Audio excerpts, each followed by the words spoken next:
Welcome back. Let's start with Anglo, the whole bunch of them, and PGMs. First, we had Anglo Gold Ashanti buying an Egyptian gold miner, mostly with script, even as they state their balance sheet is strong. Then Big Daddy Anglo American did an accelerated book build for 5.3% of Anglo Platinum at 515, sending Anglo Plat falling to multi-year lows.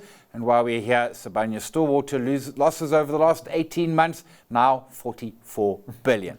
Yeah, I have to correct you here because script is what you get from your doctor, and scrip is what you know, that's paper money. SCRIP. One has a T, one has a T. I have just learned something. You're right, but I never knew that. Hey, look, I'm so dyslexic. I once took a test, a cognitive reading ability test for 12-year-olds, and I failed. So that's me. Okay, I'm sorry. So where to start? Anglo American, are they selling at the bottom? And what about, the big problem is there's still 73% to come. If you are the most bullish PGM person in the world, please don't buy Anglo Platinum. No, because there's 73% don't buy overhang. Oh, wow. Not Anglo Platinum. No, that went across like a lead balloon, that book build, that wasn't the greatest success.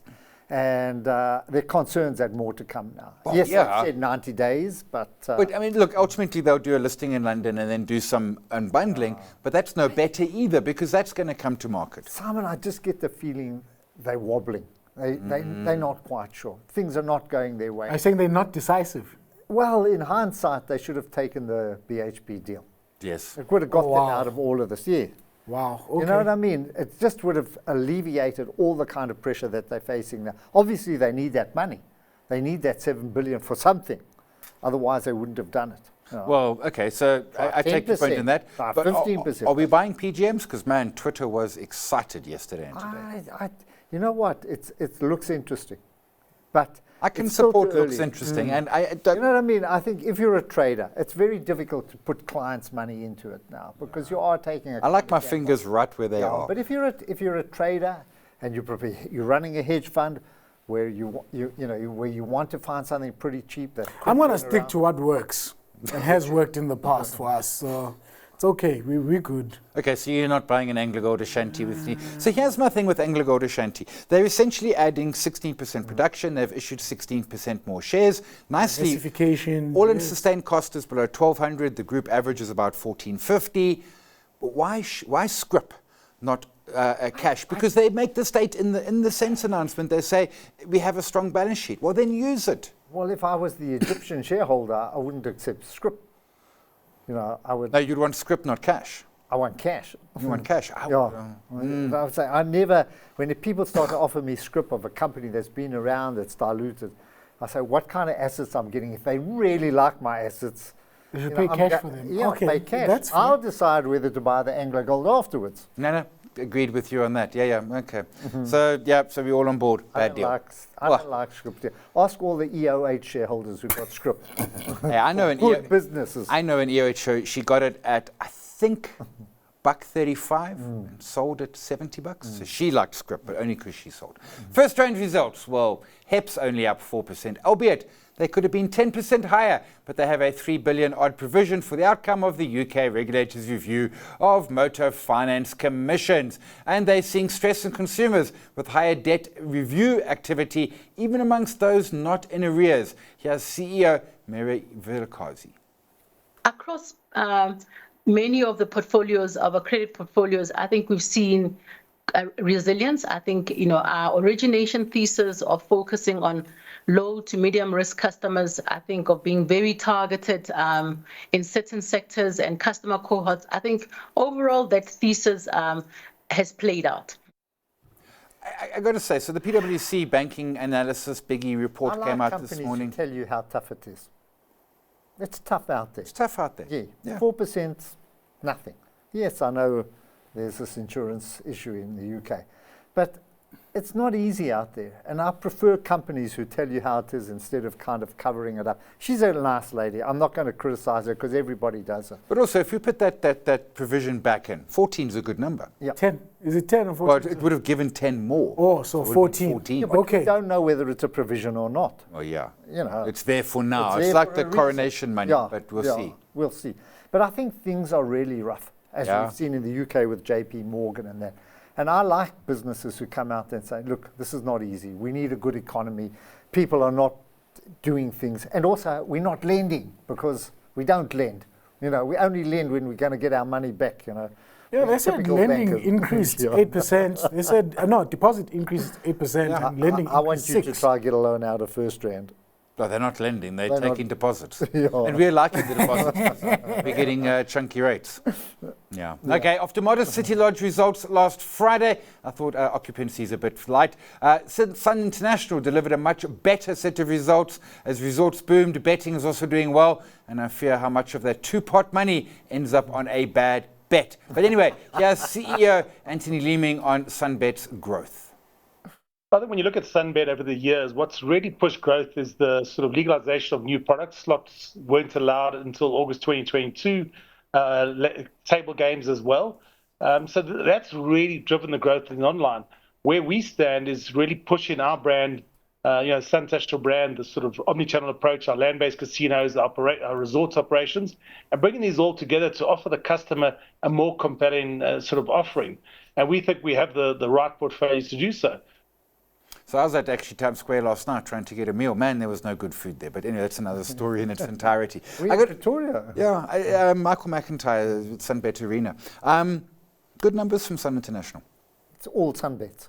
And I have a problem with that. I have a bigger problem. I think betting, I would like to ban it, but you can't. But at least ban the advertising. Honestly, because the way they advertise it, they make it glamorous. And I'm a big sports watcher, and that's all you watch. So there was either cognac or you Hollywood bets, Sun bets, Betway, whatever it is. And it's very glamorous. And the problem is, Simon, we could do it. We could take Bright's phone now and bet from here sitting here. Without any fika. Yeah. But here's the even scarier part. I know two people, and I don't know what platform they were using. They were quite good at betting. They made money on betting, and they had their accounts closed. Yes, because the good ones get banned for life. This is a global problem. This happens in America and Europe. Yeah, remember, if one person or one of these companies bans you, they ban you across platforms. Yeah. So they speak to each other about who's good, and you get rid of those people. It's the same as card counters. They used to get, kicked on their butt, and then I used to count cards, and I got kicked out of a casino as an 18-year-old. Exactly. And then if you do win, they actually take the money back. So welcome to 2024. Yeah. Okay. So we don't like the betting side. Do we like Sun International? Yeah, I mean, they've become sort of a destination business, and if you've seen, the past weekend as an anecdote, for example, fully packed in Sun City, everything's going well.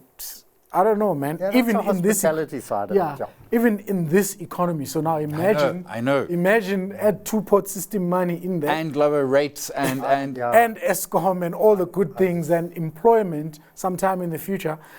Their future is looking good. It's just, I don't like the betting side. Don't like the betting. On the food producer side, AVI really knocked it out of the park as their policy of holding on to margins, regardless of volumes, paid off. While Libstar also came to the party with a decent set. Here's Libstar CEO Charles de Villiers on remaining profitable. Our strategy remains one of simplification, so further simplification of the portfolio. We've mentioned today that we've exited one of our HSBC divisions. We will be looking to do the same with the remaining business in the coming months, as well as to further rationalize the portfolio.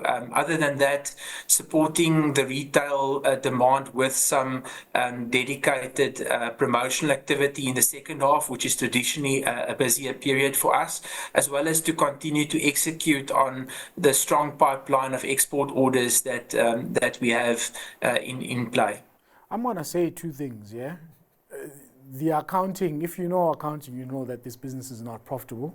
And if you've watched it since listing or you bought it at listing, you've lost a lot. But you bought it out of a PE firm who were going bankrupt. But you're right on both. You're right on both. So I want David to explain to us, why it's going to take a while for this business to turn. No, so let's park Libstar. Let's go with AVI. Management there have always said margins might matter. Volumes come and go. Yeah. Margins important. Man, did these results prove that true? Cost control then is one. Cost control and it's odd that dividend. It was only on Entice that they really made the big money, which is Five Roses Tea, Rooibos, and I'm surprised they're getting rid of Cremora. Nestle is getting no, Nestle. Cremora I thought they were the Cremora people. Ellis Brown is the other person. Yeah, Ellis Brown. Got that wrong. Yeah, that's fine. But I still like, I mean, it's And still I&J's struggling, but I mean, I&J's always struggled. yeah, look, it's going to stay there. It's not going to be easy for them to get rid of it, but it's still a very good business. I think, for me, it's the standout manufacturer. Food Yeah, manufacturer. absolutely. Agree 100%. And they don't poison their clients. Winner, winner. Growthpoint is the giant in the local reach space in the V&A waterfront. Surely the best property asset in the country, the continent, I don't know, loads of places. Results were mixed. Here's CEO Norbert Sasso on the pain of higher interest rates. What? See? We did sort of, prep the market, I guess, for this particular result. At the beginning of the year, we guided for 10 to 15% down. We've done a bit better, I guess, coming in at the low end of that sort of guidance at the -10 as opposed to -15. Yeah. And at the time, we also suggested that, circa 80% of that 10% to 15% downward trajectory would be attributable to the interest rates and the high interest rates and increasing interest rates and the impact it has on the business, not only in the South African business, but across our portfolio. So we touched on time. Growthpoint, attack, because attack man that more of Africa.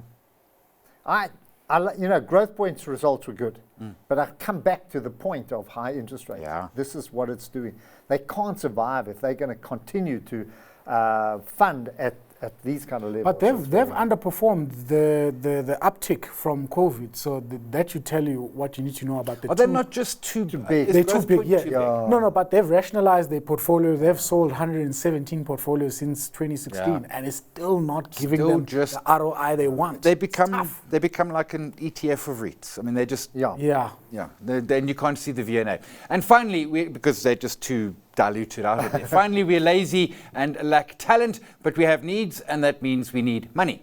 A resident of North Carolina's Charlotte found the perfect answer using a rudimentary AI. He made hundreds of thousands of fake songs, which he uploaded to all the streaming services, and then he made thousands of bots to listen to all the songs on repeat. This earned him a whopping $10 million in royalties over a decade.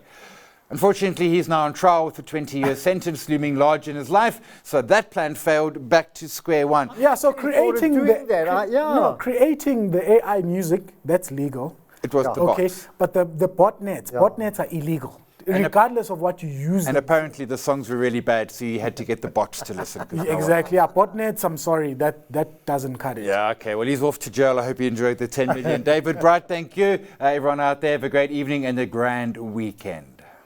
I thought of doing